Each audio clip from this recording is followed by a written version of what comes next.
The vexed issue of electronic transmission of results reared its ugly head again following the outcome of the Electoral Act amendment by the Senate. The notion that the upper legislative chamber refused to approve it sparked widespread criticism, providing more clarity on what transpired. The senator representing Federal Capital Territory FCT, Ireti Kingibe, stated that the Senate did not reverse e-voting clause in the Electoral Act 2022. She affirms that the existing law remains intact. Okay, Paul, now this matter, all sorts of versions, the misinterpretation, the misunderstanding. Now, Senator Ireti Kingibe has made a clarification on this matter, but help us unpack this misinterpretation and this misunderstanding. All right. The people misunderstood it because there was actually a proposal to make electronic transmission compulsory in the amended bill. Okay. And the Senate said, no, let us retain what is in the 2022 Electoral Act. 2022 Electoral Act already allows the INEC to transmit results however it deems fit. Okay. Okay, however it deems fit. And that includes what? Electronic transmission, if it chooses to do so. So when people heard that, they simply said, oh, Senate has rejected electronic transmission, which is not actually what it is. However, if you ask me, I wish that electronic transmission is made compulsory, mandatory, alongside manual transmission of. I'm giving my own opinion now. Of course, the Senate, what Senate has passed will still be harmonized with that of the House of Reps. House of Reps, yes. Okay. So, but I wish that both the electronic transmission as well as the manual. In fact, I even wish that there is a provision in the law that says, look, what is seen electronically must be the same. That if there's a discrepancy at all, in any polling unit where there's a discrepancy between the electronically transmitted result and the manually transmitted one, that result should be cancelled. That's what I wish for. But personally, that's what I wish for personally. But as it stands now, the Senate has not rejected, did not reject electronic transmission of results.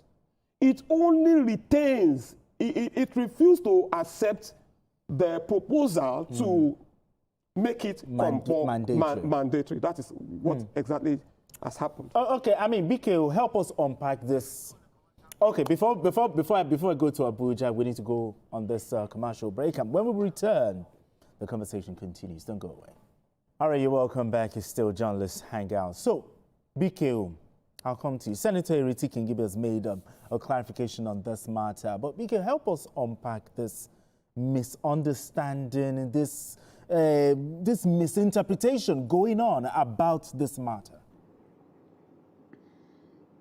I believe that the misinterpretation is due to ignorance as well as mischief making. Okay. Borderline mischief making by opposition elements, which should actually be focused on other things. What the Senate left the provision on electronic transmission of election results as contained in the Electoral Act 2022 the way it was. Senate retained the provision for electronic transmission of election results. It's not as if they tampered with, they left it the way it was. What the Senate rejected was a provision asking for real-time results transmission. Real-time.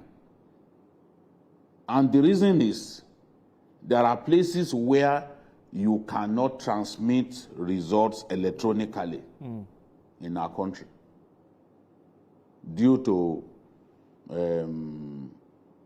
network issues. There will be situations when you can. I will tell you, as a Nigerian who moves around, who goes to do stories. Okay. In Borno State, for example, outside of the state capital, and many places where people are resident. In fact, if you move out of the state capital, after like 50 kilometers, your phone will not work. Those who are resident in that place, they know that I'm saying the truth.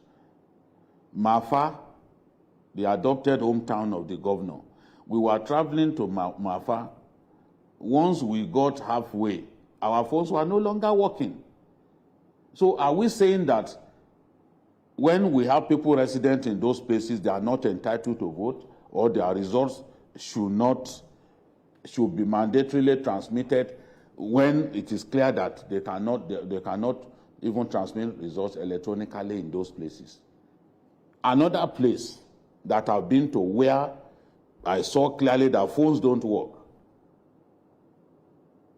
Gwari.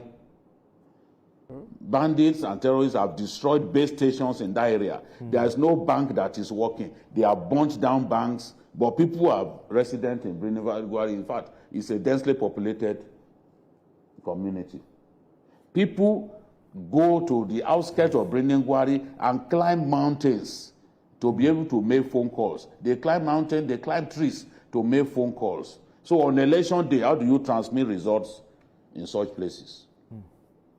That was why they made the law that they can transmit in the manner that they deem fit. So INEC can now use this initiative in such places where phones, where you won't have network on your phones. INEC can then transmit results in the way that they deem fit, because it is not practicable to transmit results electronically in all parts of our country. It's only people who do not travel, who do not move around, that will think that, okay, everywhere you can actually use your phone, you can snap results and transmit. No. So you can snap those results. Then when you get to a place where there is network, it can then be uploaded electronically. It's as simple as that. We like making mountains out of a molehill. How did the idea of, okay, transmit results real time come in? It's not everywhere that you can transmit results real time. That is the point. Some of the most respected opposition figures, like Ireti Kingibe, Senator Abaribe, they came out, they said, no, this is a lie. We did not reject electronic transmission. But people will sit on social media and be telling lies that, oh, they rejected it, they don't want. We've been having all of the elections that we've had. Results have been transmitted electronically. Okay. And before, maybe even the next day, we already have an idea of who won the election. We have an idea. But the point is, we cannot make laws that we cannot implement across our country. There are places where you can't use your phone. It's as simple as that. And I've given examples. Okay. So this is what has happened. This is the explanation. Nigerians, those who have made the habit of simply misleading our people, they need to stop. They need to stop. They need to stop. Absolutely. You can't transmit a result electronically across our country. It's not practicable. All right, then. Bikil, thank you so much for breaking this matter down for us. You know, now we know. Now we know. Paul Dada, thank you so much. Always my pleasure. Thank you so much for having this conversation with us. And also, Bikil, thank you so much for doing this with us as well this beautiful Friday.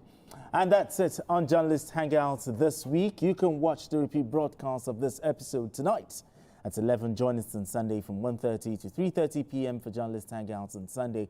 We are on YouTube at youtube.com/TVC News Nigeria.